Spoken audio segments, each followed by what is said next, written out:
Nous sommes en guerre contre un ennemi invisible, insaisissable. Bonjour.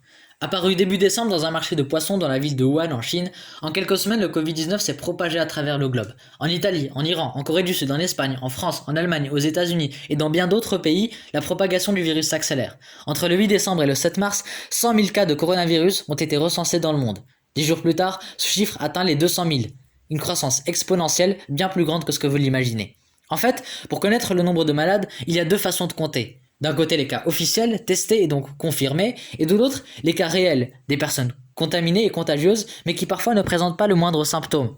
Par conséquent, le nombre de cas réels est systématiquement largement plus élevé que le nombre de cas officiels. Il constitue la partie immergée d'un iceberg de plus en plus gros. Pour endiguer ce fléau, la solution est simple, limiter nos déplacements. C'est l'unique moyen de lutter contre l'épidémie, car le virus ne se propage pas tout seul, c'est nous qui le faisons circuler, même sans symptômes. Et il se répand avec nos interactions sociales. Concrètement, chaque personne contaminée peut infecter 2 à 3 autres individus, soit le double d'une grippe classique. Début mars, alors qu'en Chine, la progression de l'épidémie commence à s'affaiblir, le virus se propage dans de nouveaux pays, notamment l'Italie, et par son biais ses voisins européens, faisant de l'Europe le nouveau foyer de l'épidémie.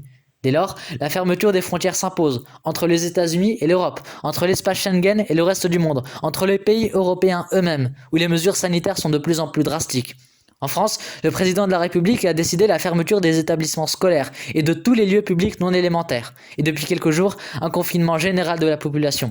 Des mesures inédites et historiques qui reflètent la gravité et l'ampleur de la situation, et qui frappent de plein fouet l'économie mondiale. Si bien que sur fond de panique générale, les bourses mondiales s'effondrent. Le jeudi 12 mars 2020, la bourse de Londres a enregistré une chute de 9,81%, la bourse de Paris de 12,28%, celle de Milan de 16,92%, soit la pire chute de son histoire. La crise sanitaire laisse ainsi entrevoir les risques d'une nouvelle crise économique mondiale.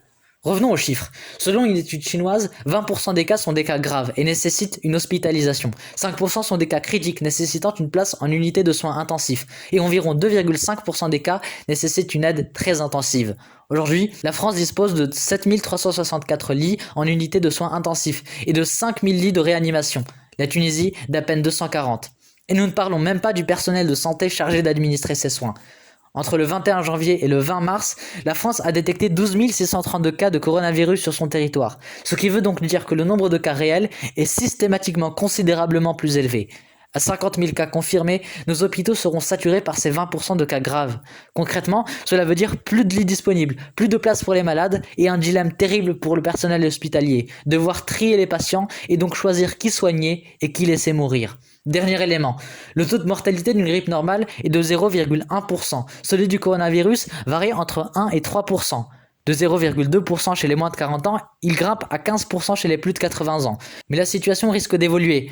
S'il est plus dangereux pour les personnes âgées et les personnes souffrant de maladies chroniques comme l'hypertension ou le diabète, les jeunes pourraient être à l'avenir plus durement touchés. En France, le 18 mars dernier, le ministère de la Santé indiquait que 50% des personnes en réanimation avaient moins de 60 ans.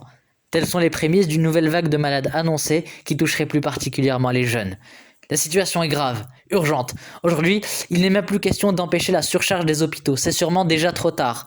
Par contre, nous pouvons toutes et tous limiter cet engorgement en appliquant des mesures strictes de distanciation sociale. Strictes, c'est l'unique moyen de contenir la propagation du virus. Restez chez vous, c'est indispensable, et ne sortez que pour l'essentiel. Aucun acte ne sera plus responsable et solidaire que celui-ci.